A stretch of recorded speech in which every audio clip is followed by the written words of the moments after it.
The night air around the old fortress was thick and still, as if even the wind refused to move. The walls rose high above the river, black and unbroken, their stones darkened by centuries of rain and silence. They called it the prison without dawn, because no sunlight ever touched its heart. Inside those walls, the world was made of shadows, the kind that did not move, even when torches burned. I stand at the gate watching as the guards drag the new prisoner through the iron doors. His hands are bound, but his eyes are calm. He does not fight. He does not speak. They say he was once the greatest clockmaker in the Empire, a man whose hands could shape time itself. The crowd that had gathered outside falls silent as he passes. Some whisper that he built a machine that defied God. Others say he made a promise to the king that he could stop time and failed. The guards push him down the narrow stairs, their boots echoing against stone. Each step leads deeper into the earth. The air grows colder, thicker. Every prisoner who enters here forgets the color of the sky, but this one does not look afraid. His eyes seem to follow something. Only he can see something moving slowly and endlessly inside his mind. At the bottom of the stairs waits a cell, no larger than a grave. The walls are slick with damp, the ceiling low enough that he must bow to enter. The guard locks the door with a heavy clang, and the sound rolls down the corridor like thunder. When the footsteps fade, only silence remains. Yet within that silence there is another sound, faint and soft, like the heartbeat of the earth itself. It is ticking. The man kneels on the floor and touches the wall with his fingertips. He closes his eyes and whispers words too soft to hear. A thin smile touches his lips. The guard outside feels a chill, though the air does not move. He swears he hears metal shift like gears turning somewhere deep beneath the prison. When dawn comes, the sky above the fortress glows gray, but inside the light never changes. The prisoner sits motionless, his eyes fixed on the single drop of water falling from the ceiling again and again. The guards watch him through the bars. He has not eaten, he has not spoken. Only that sound fills the room, steady, patient, endless tick, tick, tick, and so begins the legend of the man who escaped time itself. The prisoner who entered darkness and turned it into a clock that would never stop. Before he was a prisoner, he was a creator. A man whose hands shaped the rhythm of a kingdom. His name had once been spoken with pride across cities and courts, the royal clockmaker, the keeper of hours. His workshop stood beside the palace square, filled with the music of ticking wheels and turning cogs. The king himself would visit sometimes to watch him work, fascinated by how a simple coil of metal could command the flow of time. But greatness always walks beside danger. The king demanded more. He wanted a clock that would never stop a machine that could outlast men. And gods, the clockmaker warned that such power was not meant to exist, but the king's eyes burned with obsession. "Build me a clock that will never die," he said. "Build me eternity." The clockmaker obeyed, though his heart was uneasy. He built in silence, drawing the designs by candlelight, his fingers trembling as he carved shapes that even he did not fully understand. When at last the great clock tower was unveiled, it was magnificent. Its hands moved with perfect grace. Its chime echoed like the voice of heaven. But on the night of its first toll, something changed. The moon seemed to pause in the sky and the air grew still. The clock struck once, then again, but not in rhythm. The king's advisors looked up in fear. The clockmaker stared at his creation and whispered, "It is alive." The next morning the king ordered his arrest. They called him a sorcerer, a blasphemer. He was accused of trying to bind the will of God within gears and brass. He tried to explain that he had built no curse, that the clock simply followed its own will now, but the court would not listen. The king tore the plans from his hands and burned them in front of the people. "You tried to steal my time," he shouted.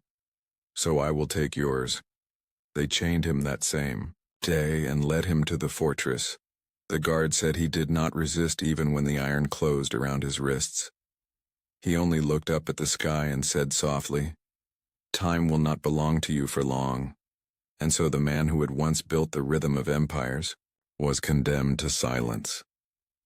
The king returned to his palace, but each night he would wake to the sound of his clock tower still ticking, each tick slower than the last, as though the heart of the kingdom itself had begun to falter. Would you like me to? Continue with Chapter 3. The Cell of Iron Hours in the same cinematic flow next. The Clockmaker was taken beneath the fortress where no sunlight could reach. The walls dripped with water, and the air smelled of rust and stone. The guards called his prison the Cell of Iron Hours, because inside time itself seemed to move differently. No one knew when day ended or began, and the torches burned too slow. They chained him to the center of the room beside a broken sundial that mocked the idea of light. The cell had no windows, only a single slit where air slipped through, carrying faint whispers of the city above. Sometimes he thought he could hear the clock tower still ticking, calling to him through the stone days turned to weeks, but the rhythm of the place did not change. He began to feel the hours bending around him. The drip of water from the ceiling fell too slow. His heartbeat echoed too long. Sometimes the guards forgot to bring food for what felt like days. Yet he did not starve. He realized that within this cell time was not his enemy. It had stopped obeying the world. In the silence he began to mark the walls with his nails, counting seconds that refused to stay still. The scratches glowed faintly as if the stone remembered them. When the warden came to check, he found the Clockmaker smiling. His eyes reflected a strange calm. The warden asked why he smiled, and the prisoner said quietly, "Because you have locked me inside the one thing I understand." That night the warden swore he heard the faint ticking of gears behind the cell walls, like a heartbeat made of metal and stone. The dungeon had begun to move, and time had begun to listen to its maker again. The nights grew longer, but the Clockmaker stopped fearing them. He sat on the damp floor listening to the sound of his breath. Each exhale echoed as if the dungeon itself was breathing with him. The guards whispered that the prisoner no longer slept. They said he spoke softly to the walls, and the walls replied. Inside his mind he began to rebuild the machines he once crafted. He imagined gears, turning behind the stone's wheels, hidden within the darkness, connecting each chamber of the prison to another. He whispered to the walls as if teaching them rhythm. Time is not the master. It is the servant of those who understand its pulse. Weeks passed and strange things began to happen. Torches burned endlessly without melting. The water dripped slower until it froze mid-fall. A guard who entered the cell said the air felt thick like honey, and that his heartbeat sounded distant. The warden ordered the guards never to stay too long for fear of losing their sense of time. The prisoner's eyes shone like polished brass. He no longer asked for food or light. The dungeon had become his machine and he its engine. Somewhere in the depth of the fortress a faint ticking began. It spread through the corridors, steady and calm. The prison had begun to live. When word reached the king, he dismissed it as rumor. Yet curiosity soon replaced his pride. He ordered a secret visit to the dungeon. Disguised as a simple noble, he descended the stairs with torches flickering, though there was no wind to move them. The deeper he went, the slower the light pulsed. The warden led him to the cell, and for a moment the king saw something impossible. The prisoner sat surrounded by floating drops of water suspended in mid-air. Each drop reflected the torchlight like tiny mirrors. The air around him shimmered with invisible motion. The king asked, "What have you done here?" The Clockmaker smiled and said, "I have fixed what your kingdom could not. Time is broken, my lord, and I have made it listen again." The king's heart filled with dread. He saw his reflection in the prisoner's eyes, and for a moment his own face looked older, wrinkled and fading. He turned and fled, leaving orders that no one should enter again. The clockmaker watched him go, whispering softly, "The clock has already started." After that night the fortress changed. Guards lost track of shifts. Bells that marked the hour rang at the wrong times. The city above noticed that the moon lingered longer than usual and shadows refused to move across the ground. People said the air felt heavier, and dreams lasted too long. Inside the cell, the clockmaker worked without tools. His fingers traced patterns into the dust, creating invisible shapes that glowed faintly. He whispered to himself, words that made no sense to others. The sound of ticking grew louder, spreading through the stones like veins of metal. The warden tried to open the door one morning but found it sealed, as if the iron had melted together. The temperature dropped until frost formed on the walls. The guards panicked, but the warden stood still, listening. For a moment he felt his heart stop, then beat again slower. Then before, the cell was no longer a room. It was a clock winding itself toward something unknown. That night a silence fell so deep that even the ocean beyond the city seemed to pause. The first stillness had begun, and no one could tell how long it would last. The next morning never truly came. The sun rose but did not climb higher. The shadows stretched and froze across the streets. The city's clocks stopped together, their hands trembling at the same hour. Birds hung mid-flight, their wings motionless in the air. The world itself had slowed. Inside the fortress, the guards wandered aimlessly. They could not tell if minutes or hours had passed. Their torches burned without smoke, and their voices echoed too long. Some fell asleep standing, and when they woke, nothing had changed in the heart of the dungeon. The clockmaker opened his eyes. His skin glowed faintly with golden light, and the symbols on the walls pulsed like veins. He had done what no man had before. He had escaped time by teaching it to obey silence. He whispered a prayer not for freedom but for balance. For every action there is a cost, and the world above was paying it.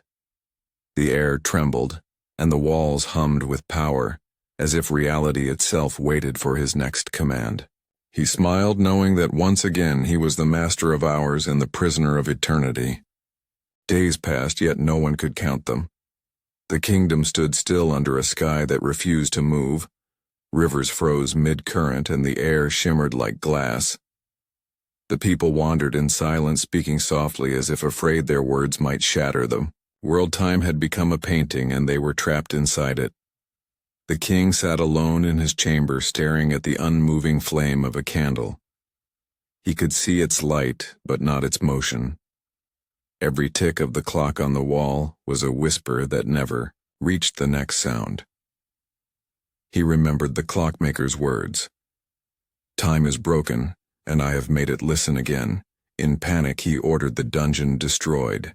Soldiers marched with hammers and fire. But when they reached the lower halls, the air thickened. Their movement slowed until they stood frozen like statues. The fortress refused to let them near. The dungeon had become untouchable, guarding its creator like a womb guards its child. Far beneath the surface, the clockmaker sat cross-legged, his eyes closed. The silence around him was complete, yet within it everything moved. He felt the flow of the world in his veins, the pulse of stars and oceans. For him, moments stretched into lifetimes and lifetimes into seconds. He whispered softly to himself, "I did not stop time, I became it." In the frozen kingdom, shadows began to move without light.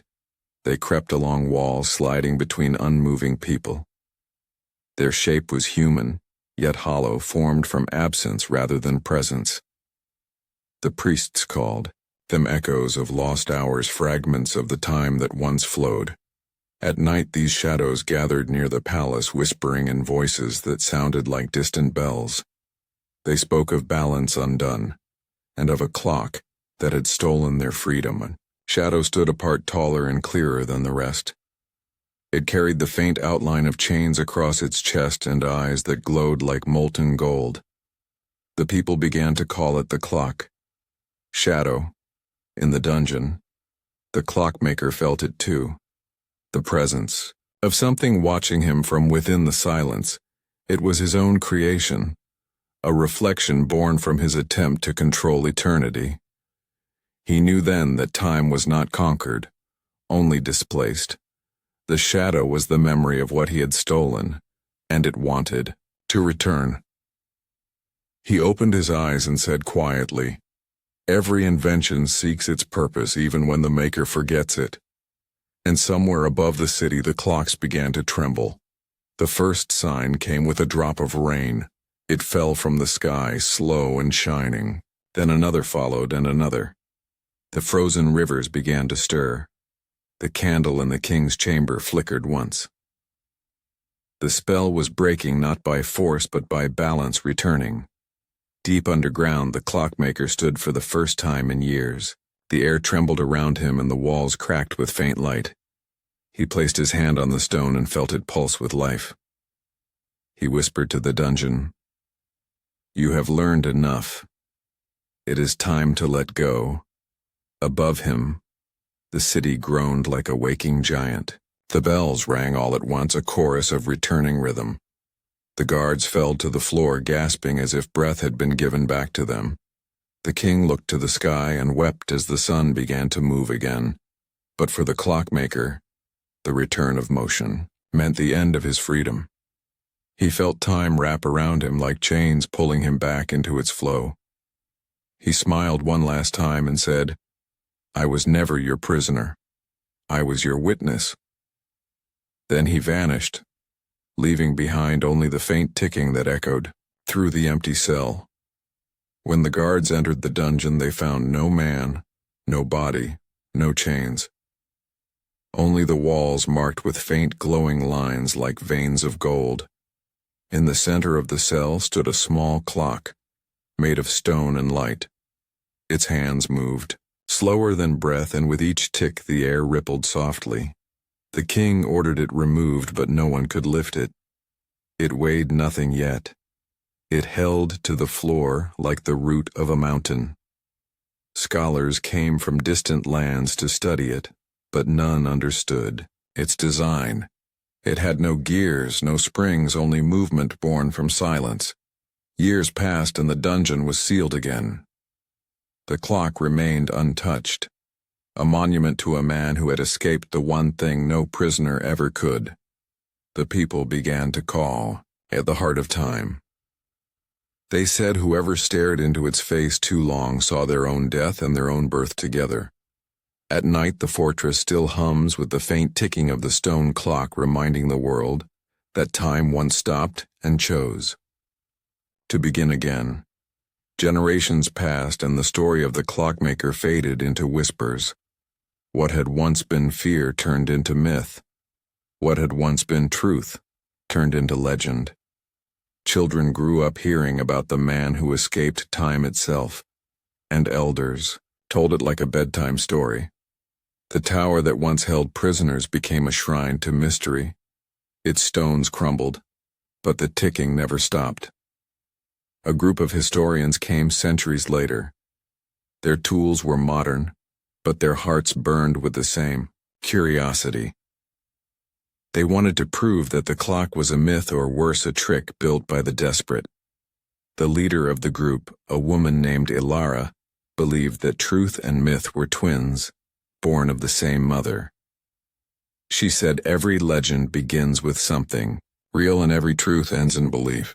When they reached the ruins, the silence was so deep that their voices returned to them a second late, as if the air itself hesitated. The deeper they went, the stronger the ticking became.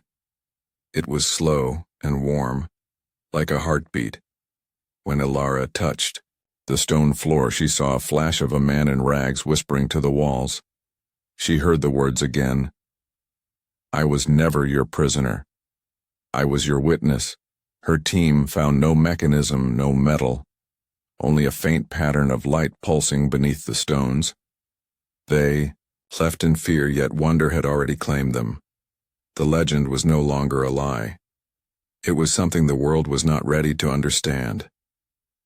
Years after Ilara's discovery, strange events began to unfold across the world. Clocks in distant cities started to malfunction at the same hour. Birds changed their migration paths. Rivers shifted course subtly. Scientists searched for answers, but every theory turned back to the same anomaly. The missing seconds between time zones. The pulse of the forgotten Ilara returned to the ruins once more. Alone this time, she brought with her a single candle and an old pocket watch that had stopped the day her father died. She placed it on the floor near the glowing stone and whispered, "Tell me who you were." The air trembled, and for a moment she saw him not as a ghost but as a man. His face was calm, his hands stained with time itself. He said softly, "You cannot escape time, but you can teach it to listen." She reached out, but the vision faded, leaving behind a thin trail of gold dust and a single word carved into the stone below her feet. The Clockwork Prisoner.